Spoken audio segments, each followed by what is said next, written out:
Ay, di ba? Akala ko na na-perform na sila. Yun.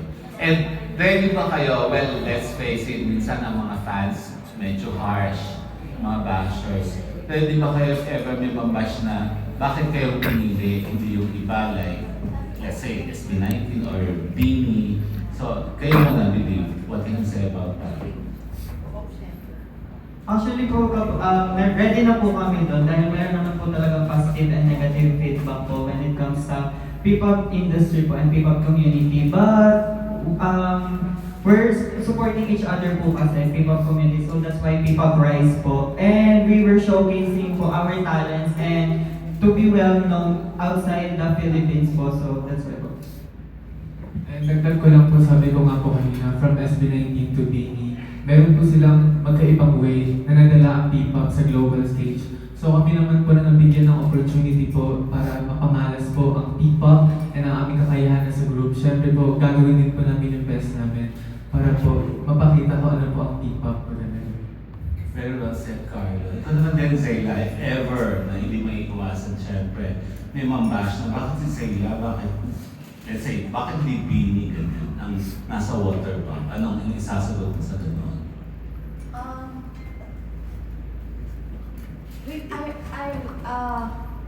Gagawin ko po yung best ko na kasi we don't compare but as idols, we don't really compare, we support each other. So, I think that's what matters for us kasi madami naman po talagang sasabihin yung mga tao. Yes, and you don't compare but fans compare. Yeah.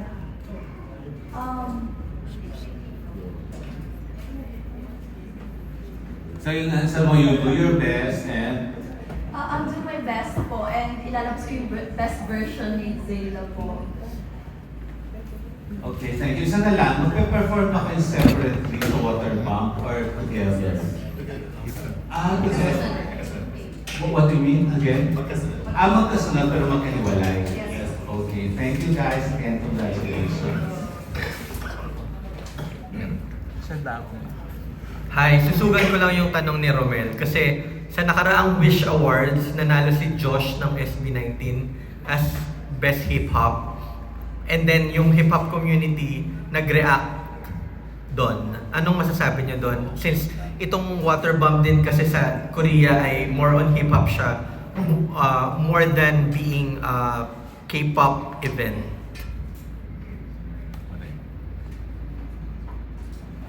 So, ano po, it's like the same matter na po yung kanina, no, na people will always say positive things, negative things, but for this po, pinaka-important po kasi, kahit po sabihin natin na magkaroon ng negative feedbacks or commentaries ng fans or the community itself, pinaka-important dito is for a K-pop group to be performing sa water pump, to represent po yung community ng K-pop idol groups here. And to, syempre po, isa po itong milestone, hindi lang po para sa grupo namin and the company namin. Again, thank you so much ng A3 Prime Music for the effort and love para dito sa Believe in Zayla. So, yung po yung parang core namin dito, pinapahalagahan po.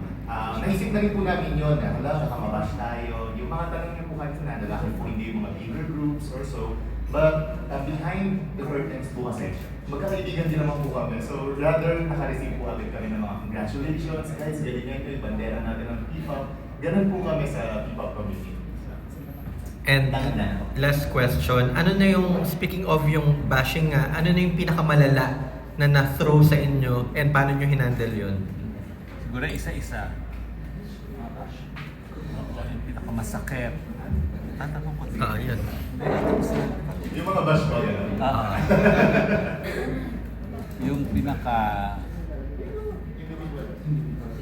Sa akin po, siguro yung medyo feel ko na trauma or somewhat. Pero nung bago po kami mag-baby po kasi parang may nag-post po sa TikTok ko before na parang believe, tatapat daw sa SB19, which is parang sa amin naman po yung parang ayaw po namin kasing i-compare kami sa ibang groups, which is lalo na po yung sila din po yung singer namin and inspiration po namin why po kami nag-start.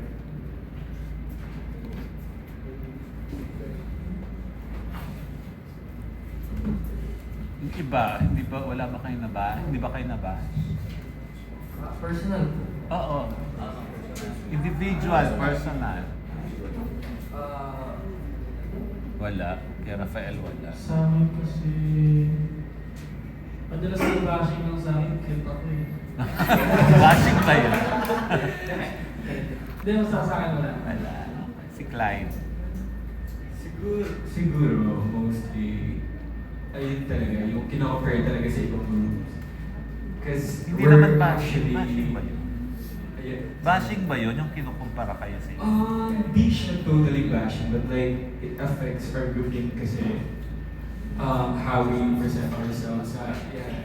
Like, yun nga, yung sinabi nila kanina na hindi naman kami nandito for to compare or to compete with other groups like our senior SB19. So, for us po, ayun lang yung siguro medyo hurtful for us yung makampare sa ibang groups. But like, we want to improve ourselves pa rin dun sa mga sinasabi ng mga tao po. Sa akin naman po siguro nagkakaroon ng madalas ng misconception or napapagbaligtad nila yung bashing sa pagkakaroon ng constructive criticism sa mga groups, lalo na po sa amin. So mostly po nakikita ko naman po sa mga comments sa amin like, we need na mag-improve sa ganitong bagay. For example, ang vocals or yung dancing, yung sabay-sabay, ganito. So for me, hinahandle ko yun in a way na syempre may mga daily trainings naman po kami. And I know po na hindi naman, wala po siya sa tagal, sa industriya, pero sa pagiging open niyo po, and kami as a group sa improvements po talaga. And ayun po, siguro sa bashing, more of like constructive criticisms po talaga yung napapansin ko. Meron palang na-experience na medyo din. Pero yung debut single po kasi namin, which is Kabanata, marami pong nagko-comment na gaya-gaya daw po kami sa SB19, yung sa Mana, parang gaya-gaya daw yung song daw, parang katulog daw yung debut song po namin sa song ng SB19. Pero, kasi yung music kasi, white kasi yung,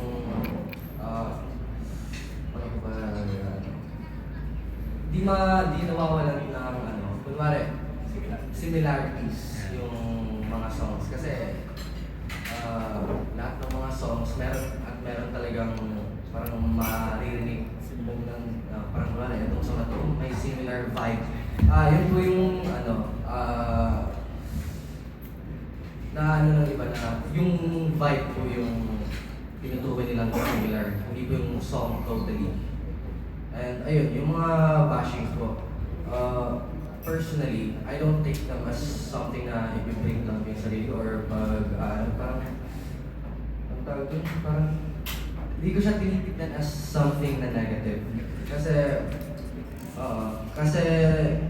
if titignan mo kasi siya as something na negative, wala, parang dinadaan mo na rin yung sarili mo at so, for me, yung mga negative comments, parang in-turn ko siya into motivation for myself to be better and for the group then to be better. And then, Siguro to lesson na showbiz, no? Parang when it comes to bashing talaga, hindi na talagang yung nananapa or nanihila. Meron naman pong ganun din. Actually, ang papangit, walang talent, ano ba naman yan? Parang mga mukhang bading, mukhang P-pop, kay papangit, mga ganun, copy ng K-pop.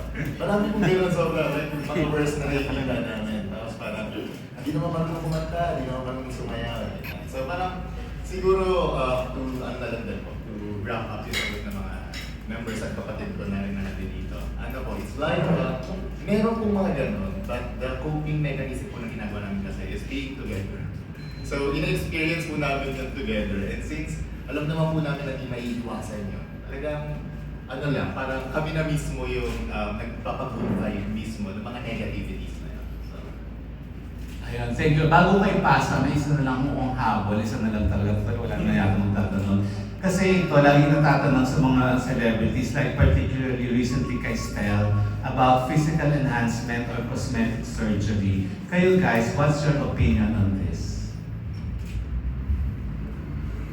Anyone can answer. Actually, wala naman po problema yun as long po na nabuboost po yung confidence niyo po. As long na yun po yung nakakatulong po sa inyo para po ma-share niyo po kung ano po yung talent niyo and kung sino po kayo. So kami po, supportive po kami sa mga nagpapa-enhance. And sa amin po kasi parang sobrang laking tulong po talaga ng mga, hindi mo po sa mga like, tawag daw, mga enhancement literally. More on like facial, and thank you po kay Doc M and especially Vine Aesthetic po. So that's why po parang kami po sobrang helpful po sa amin ng mga nag-help po para po ingatan po or i-achieve po yung goal namin as physically po. So thank you po sa mga sumusupport po sa amin or para nag-take care of our skills po.